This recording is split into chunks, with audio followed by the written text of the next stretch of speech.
है कर्नाटक में बीजेपी के हार का कारण? दक्षिण में भारतीय जनता पार्टी के एकमात्र गढ़ कर्नाटक में सेंध कैसे लगाई कांग्रेस? कारण जानेंगे तो आप भी कहेंगे बीजेपी से हो गई चूक। 8 पॉइंट में बताएंगे कि क्यों हारी बीजेपी।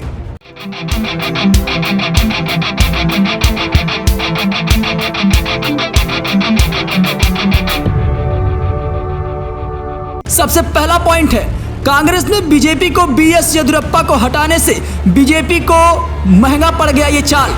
कर्नाटक में बीजेपी को बीएस येदियुरप्पा को हटाना बीजेपी को महंगा पड़ गया। बीएस येदियुरप्पा को लेकर सरकार और विधायकों में भले ही असंतोष हो, लेकिन बीएस येदियुरप्पा जनता के बीच मजबूत थे।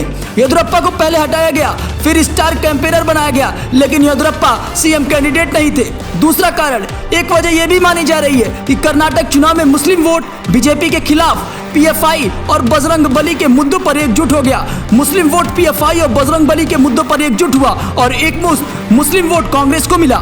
तीसरी सबसे बड़ी वजह, वही एक फैक्टर ये भी माना जा रहा है कि बसवराज बोम्मई का कद सिद्धरामैया की तुलना में कम दिखा, जिसका नुकसान बीजेपी को उठाना पड़ा। इसके अलावा कांग्रेस चुनाव में एंटी कैंपेनिंग यानी सत्ता विरोधी लहर भी हावी रही। जनता बदलाव चाहती थी और इसका बीजेपी को सीधा नुकसान हुआ। चौथा और सबसे बड़ा महत्वपूर्ण कारण, स्टेट गवर्नमेंट का विपक्ष भ्रष्टाचार के मुद्दों को लेकर आक्रामक रही। बीजेपी भी विपक्ष के भ्रष्टाचार के आरोपों को कोई सटीक काट नहीं ढूंढ पाई। भ्रष्टाचार को लेकर कांग्रेस का पेशीएम कैंपेन भी खूब असरदार दिखा। पांचवा कारण, 2024 के चुनाव से पहले एक बड़ा राज्य कांग्रेस की झोली में आया। इसके अलावा मल्लिकार्जुन खड़गे को कांग्रेस अध्यक्ष बनाने का फायदा भी पार्टी को मिला।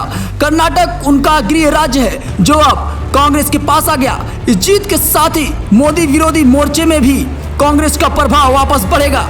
छठवां कारण, कर्नाटक चुनाव में सिद्धरामैया और डीके शिवकुमार सीएम प्रोबेबल की तरह सामने आए, जिसका फायदा भी कांग्रेस को मिला। इसके अलावा कांग्रेस जेडीएस के मुस्लिम वोट बैंक में भी सेंध लगाने में कामयाब रही। कर्नाटक जीत के साथ कांग्रेस के लिए साउथ के लिए जो रोड ब्लॉक था वो अब खुल गया है। सातवां सबसे बड़ी वजह, इस चुनाव में कांग्रेस का सबसे बड़ा और प्लस पॉइंट ये था कि रीजनल लीडर और लोकल मुद्दे पे ये चुनाव लड़ा गया। कांग्रेस ने चुनाव में क्षेत्रीय नेताओं को आगे रखा और जमीनी मुद्दों को अपने एजेंडे में रखा।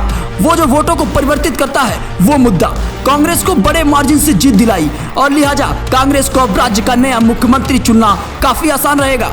आठवां सबसे बड़ा और महत्वपूर्ण कारण यह है, राहुल गांधी से ज्यादा प्रियंका गांधी ने प्रचार किया। प्रियंका ने 35 रैलियां और रोड शो किए। दक्षिण के राज्यों में कांग्रेस ने प्रियंका को उतार कर नया प्रयोग किया और उसको इंदिरा गांधी से जोड़कर प्रेजेंट किया गया और इसका फायदा जाहिर तौर पे कांग्रेस को मिला।